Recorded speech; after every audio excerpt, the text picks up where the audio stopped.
बहुत दिए जाएंगे आपको दुनियादारी में।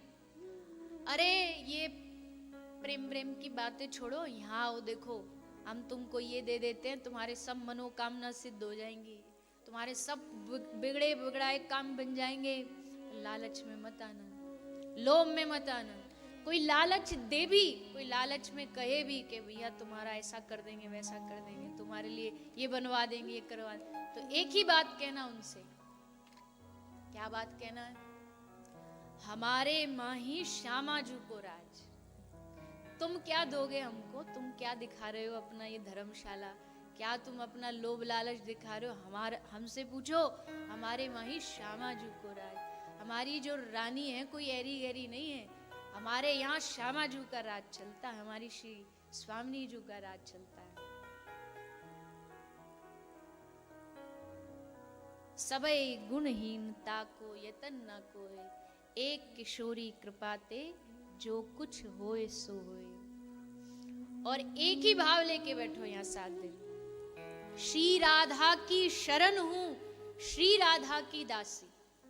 देखो आप भले जितने भी यहाँ बैठे हो श्रोता इस दीर्घा में, आप भले शरीर से पुरुष रूप में हो, लेकिन अगर श्री राधा रानी की प्राप्ति चाहिए तो आपके हृदय में, आपके चित्त में, आपके मन में दासत्व, दासी भाव लाना पड़ेगा, तब काम बनेगा। क्योंकि पुरुष भाव में एक अहम हो जाता है, और वैसे भी अगर पुरुष भाव में श्री राधा रानी के पास जाना चाहे तो संभव नहीं, हृदय में दासी भाव चाहिए। तो श्री राधा की शरण हूं, श्री राधा की दासी, श्री राधा की सखी हूं और जग से सहज उदासी। उनकी सखी, उनकी दासी भाव लेकर के, सहचरी भाव लेके, उनके लिए मंजरी भाव लेके आप सुनोगे तो फिर आपको आनंद आएगा। तो दासत्व स्वीकार कर लो 7 दिन के लिए। वैसे तो हर कथा में हम कहते परिचय हमारा वही है, हम उनके दास हैं, लेकिन इस विशेष कथा में तो ये परिचय अपने मन में बिठाओ। रोज सुबह शाम जब अपने कमरा पे बैठते हो तो मन मन में अपने आप से कहो, कौन हो आप? हम राधा रानी की दासी हैं, हम राधा रानी की सखी। और अपने आप को राधा रानी की दासी के रूप में देखो भी, अपने आप को राधा रानी के रूप में, दासी के रूप में देखो। कैसी राधा रानी की दासी रहती होंगी वैसे हम देखेंगे, वैसे ही श्रृंगार, वैसे ही हाव भाव, वैसे ही बोलना, वैसे ही चलना, वैसी बातें करना। वो भाव फिर भी धीरे धीरे मन में आ जाएगा, धीरे धीरे मन में दिखने लगेगा। एक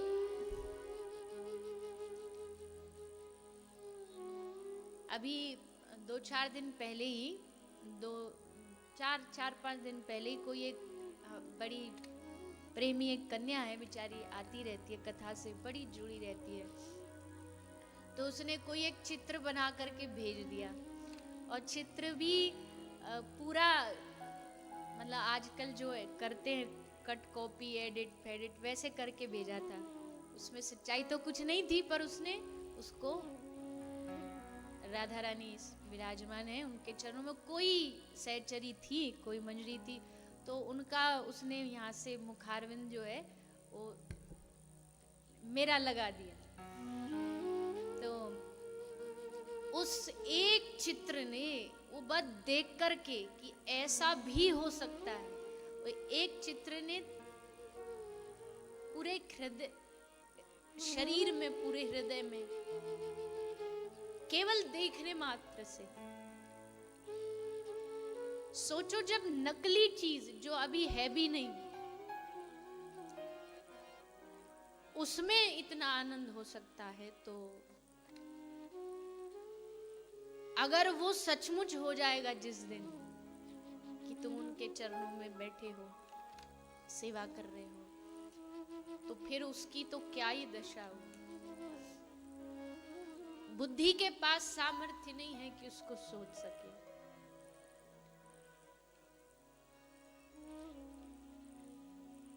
वो सेवा प्राप्त करने के लिए, वो सेवा पाने के लिए ही हम सब पंक्ति में लगे हैं, प्रयास में लगे, कोशिश में लगे कि वो समय आए जैसे श्री श्याम सुंदर वो जो बैठी रहती है ना नीचे सखी, चरणों में मावर लगाने, उनके हाथ जोड़ जोड़ के कृष्ण कहते सखी मुझे मौका दे दे, मुझे एक बार अवसर दे दे। मैं भी श्री राधा रानी सखी ऐसी टेढ़ी टेढ़ी देखती, अच्छा तुम ग्वारिया जानते क्या हो श्रृंगार रस के बारे में, तुम लगाओगे महावर। तो श्री राधा रानी खूब खूब कोशिश करती है, राधा रानी के चरणों में ठाकुर जी निवेदन अपना पहुंचाते, तब जाकर के राधा रानी कृपा करती है, ऐसे इशारा कर देती है कि हाँ दे दो इनको आज थोड़ा सा मौका। तब वो मौका मिलता है, तब वो अवसर मिलता है, और तब उस अवसर को पाकर के श्री श्याम सुंदर चरणों की सेवा करते हैं, चरणों में कुमकुम लगाते हैं, पत्रावली बनाते। तो वो सेवा सोचो, जब अगर सचमुच प्राप्त हो जाएगी तो उसके बारे में क्या कहें, उस रस के बारे में क्या कहें। उस रस की प्राप्ति के लिए ही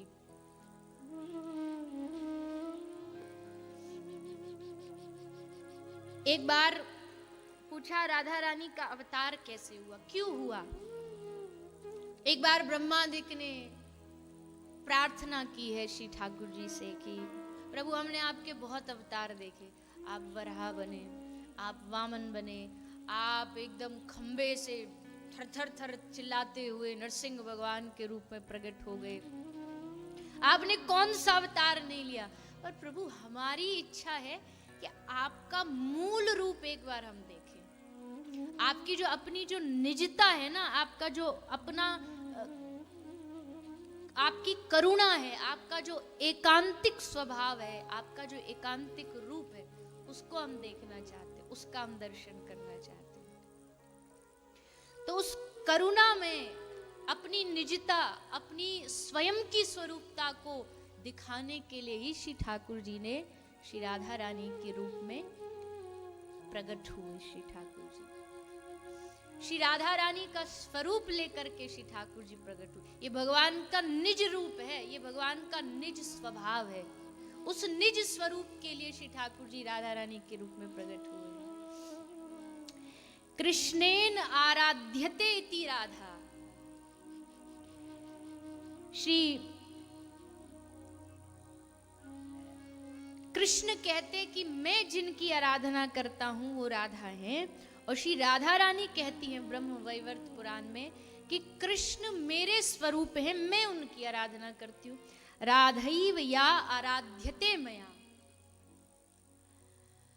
दोनों एक दूसरे की आराधना कर रहे हैं। एक राधा रस सुधा निधि, एक बड़ा श्री राधा रानी की लीलाओं का जो गुणगान उसमें किया गया है श्री प्रबोधानंद सरस्वती पाद द्वारा, उसमें लिखा है कि राधा और कृष्ण में भेद नहीं है। क्यों भेद नहीं है? इस सखी आस्वादन के लिए जिस रस की हम बात कर रहे हैं, उस रस के आस्वादन के लिए सखी दो रूप में राधा रानी और कृष्ण को बना लेती है। कैसे बना लेती है? केश है, केशों का बाल जो है, केश का पूरा एक समूह है, अनेक केश है, अनगिनत केश है। लेकिन सखिया क्या करती है? सखिया प्रिया जी के केशों को दो भाग में बांट लेती। दो भाग में बांट करके क्या करती? एक भाग हो गया आश्रय तत्व, एक केश का जो भाग है वो आश्रय तत्व है, दूसरा जो भाग है वो विषय तत्व बन जाता है। विषय रूप में श्री श्याम है और आश्रय तत्व रूप में राधा रानी। अब क्या किया? दो भाग किए केशों के, बीच में मांग निकाली, और वो जो मांग है वही प्रेम है। वो जो मांग का प्रति सूचक है वो ही प्रेम है। अब प्रेम तत्व का दो भागों में बंटवारा किया, और फिर क्या किया? अब वो जो दो केश के भाग हैं, अब उसको गूंथना शुरू किया, एक दूसरे को पहले अलग किए और फिर उनको मिलाया। अब जब